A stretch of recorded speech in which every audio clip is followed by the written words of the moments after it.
Welcome to eMTB videos.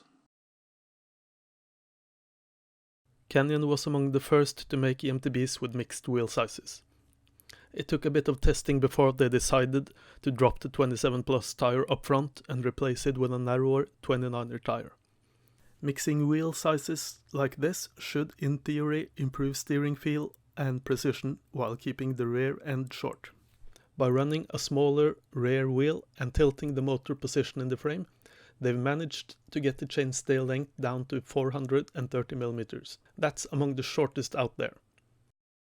A 66.8 degree head angle isn't very slack for an aggressive trail bike, and it says something about the Spectral on this isn't the most aggressive and ultimate enduro bike. I'm assuming Canyon will introduce an e-bike based on the even more aggressive Strive.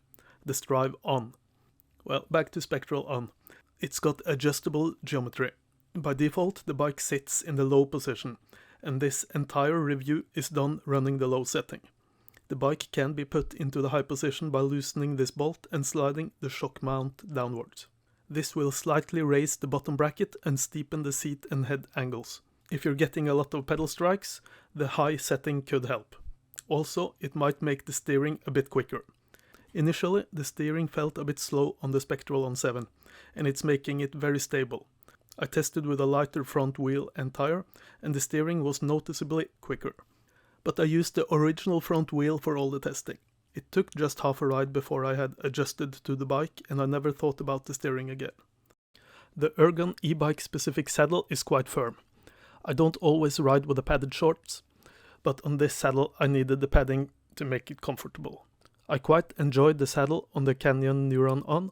It gave great support on the climbs, but the Spectral On is a more gravity-oriented bike, and now the saddle can be a bit annoying. I don't think the Spectral On needs a climbing-oriented saddle, because climbing is not its strength anyway. On the descents, I always lower the seat using the well-functioning dropper post. Often, when I enter calm sections on the trails, I sit down to breathe a bit before getting up again for the next rough section.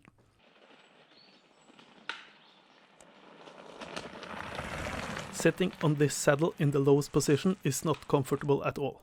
The tall back end digs into the soft tissue we've all got down there, and the raised back end is limiting how much I can move around on the saddle.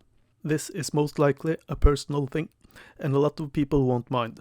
That's the thing about saddles, it's about personal preference. I'm just making a point about it because this saddle is quite different. I think the rest of the components are great though. The 4-pot Shimano XT Trail brakes are among my favorites. The lever action is smooth and light, and it remains light when the pads grip the brake rotor.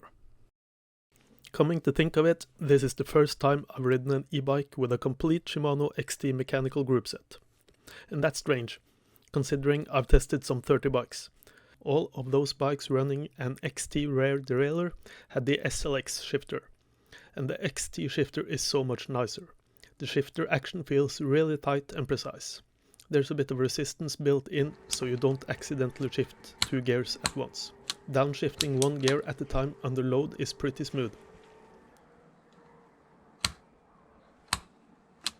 The suspension is the Fox Performance 36 fork and the Fox Performance Float DPS shock, both offering 150 mm of travel. The newer performance forks with the grip damping unit are really great. They're much more plush and composed than the older Fox float forks were. I would be very happy having a bike with this kind of suspension performance. Canyon used to spec a lot of their bikes with DT Swiss wheels. Unfortunately, they're gone on this bike for 2019. Now the wheels are the Shimano XT hubs and Alex rims. Still, they feel okay, I've got no complaints. The motor system consists of the Shimano E8000 motor and the new and more compact E7000 display and remote handlebar switch. This seems to be a popular combination for 2019, and I like it. When climbing the steepest stuff, the Spectral On suffers a bit. It's not about tire grip, it's about weight distribution. In this technical climb, Fredrik is struggling to keep the front wheel on the ground, and he has to move around on the saddle quite a bit.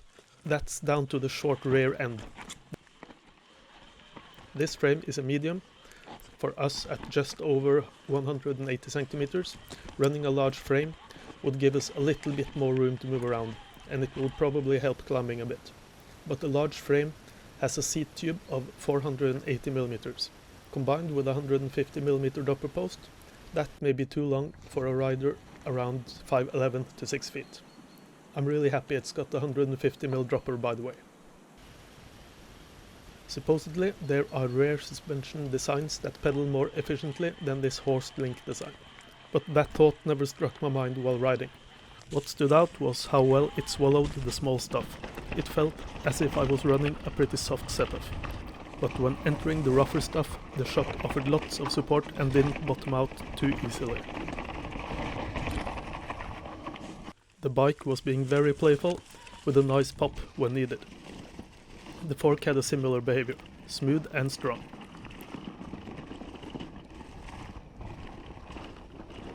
Getting the speed up and bouncing about on the trails is what this bike is all about.